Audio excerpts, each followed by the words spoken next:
Okay, for years before now, I had, while still in Nigeria, I had done a lot of work with youths. At a point, I had a rehabilitation center for girls that were sexually abused and then coming out of commercial sex work. Also, I had done work with married couples and all of that. And I found out that mental health issue was a major issue and that we were not equipped to handle it. I didn't have the right training.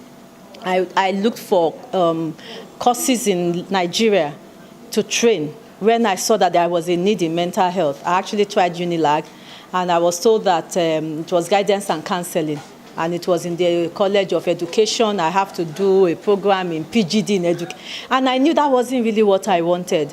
And so I went abroad to train in clinical mental health because I realized that there was a conversation we were not having. And I discovered that many issues to do with even health issues, physical health issues, had to do with our mental health state. And when we're in good mental health, we will have less need for doctors, you know, in that. And I don't mean that in a bad way, because, I mean, we don't want health crisis. We don't have enough hospitals and doctors to even help the problems. So when we are in good mental health state, then people are healthier and they're better off. And when people know how to talk, there are people to talk to you. And people not just say anything to you, but they have the right answers, or they know how to pull information out, you know, from you, then people are happier. And so that started my journey of learning about mental health. And after doing that, I realized that one person cannot build a nation. It takes a team, it takes a group.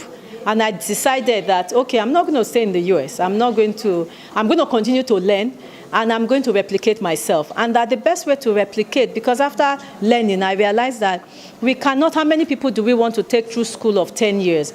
But that mental health is something that you can put in the hands of, you know, your neighbor, people that have contact with a lot of people. So I made it a duty to decide to train non-mental health professionals, that people like nurses, doctors, teachers, community health workers, in identifying basic mental needs and learning how to respond with empathy. I find that a lot of people have the answers to their problems only if they have somebody that will listen to them. Some people just want to externalize it, but the answer is there. Just like we learned in class, when you are stressed, you work with your lower brain, your emotional brain. And so you are not able to work with your executive functioning brain. But when somebody sits with you and allows you to pour and to talk, then you begin to reason the information out. And you get up and you go with answers without anybody actually really helping you.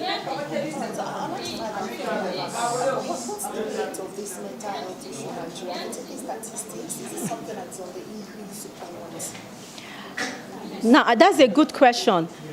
Some people will say, oh, we've always had mental health issues. It's not on the increase. It's just that now we are assessing it or whatever.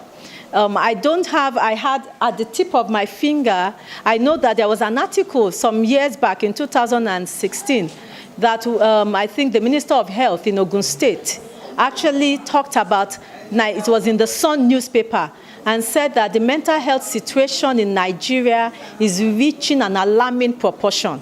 That at least, he said, over 60% have mental health disorders. And so for me, when I talk about mental health, I'm not even only talking about mental health disorder. I'm talking about the fact that every single one of us experience mental health issues at one time or the other. And if we have the opportunity to find a way to express it or to get help, then it does not have to get to the point of a real mental disorder or mental breakdown. The same way when you have a wound, if you find somebody to help you bandage and care for it, it does not get to the level of being gangrenous and then you cut it off. It's the same way we all experience mental